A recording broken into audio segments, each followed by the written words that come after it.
Hello, man of word, we truly appreciate that you joined us. We are glad that we can support you in your further development. Today's topic is about 5 lessons that everyone should learn from the book Essentialism, written by Greg McKeown.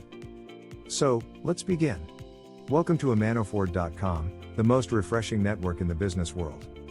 Why should you pay attention to this? 1. You will learn that you have to be more selective. 2. You will learn that you can do less, but better. And 3. You will learn that saying no is an option too. The idea of essentialism isn't about getting more done in less time, it's about getting only the right things done.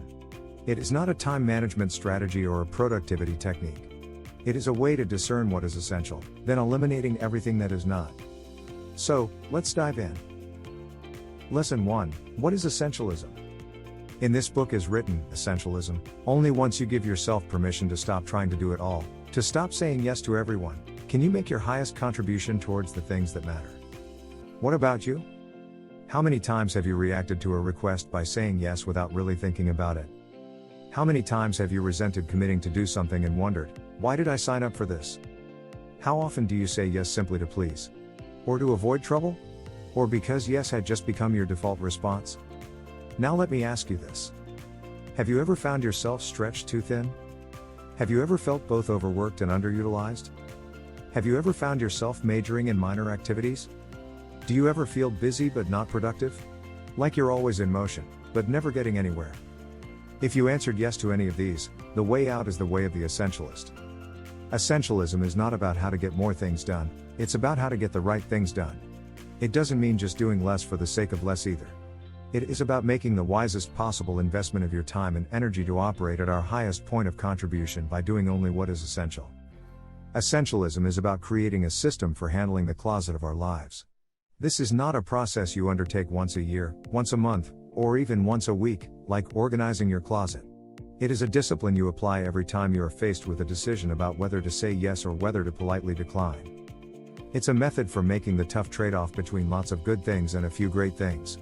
It's about learning how to do less but better so you can achieve the highest possible return on every precious moment of your life. Many of us say yes to things because we are eager to please and make a difference. Yet the key to making our highest contribution may well be saying no. As Peter Drucker said, people are effective because they say no, because they say, this isn't for me. To eliminate non-essentials means saying no to someone. Often, it means pushing against social expectations. To do it well takes courage and compassion. So eliminating the non-essentials isn't just about mental discipline. It's about the emotional discipline necessary to say no to social pressure. In this section of the book, we will address this challenging dynamic. Lesson 2. Protect the asset. In this book is written, think about the last week. Have you slept less than 7 hours on any of those nights? Have you slept less than 7 hours for a few nights in a row? Have you caught yourself saying or thinking proudly, not me. I don't need the full 8 hours. I can totally survive on 4 or 5 hours of sleep. If you thought that right now while reading this, you will get a lot out of this chapter. Well, while there are clearly people who can survive on fewer hours of sleep, I've found that most of them are just so used to being tired they have forgotten what it really feels like to be fully rested.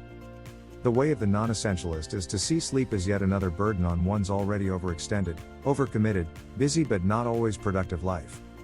Essentialists instead see sleep as necessary for operating at high levels of contribution more of the time. This is why they systematically and deliberately build sleep into their schedules so they can do more, achieve more, and explore more.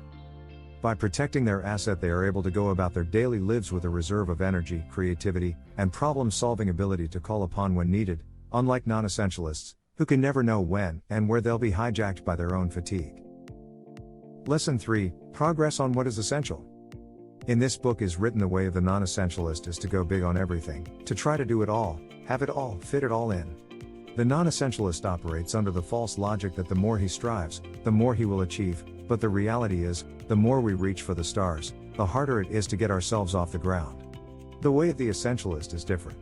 Instead of trying to accomplish it all, and all at once, and flaring out, the essentialist starts small and celebrates progress.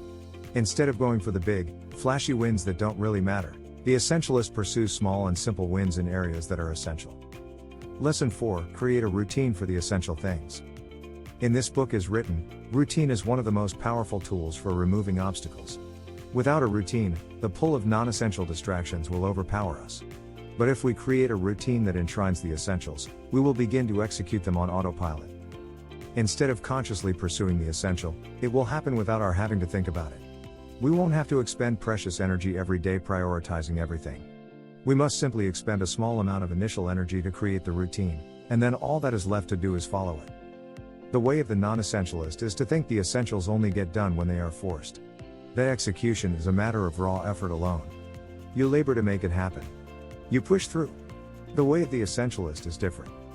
The essentialist designs a routine that makes achieving what you have identified as essential to the default position.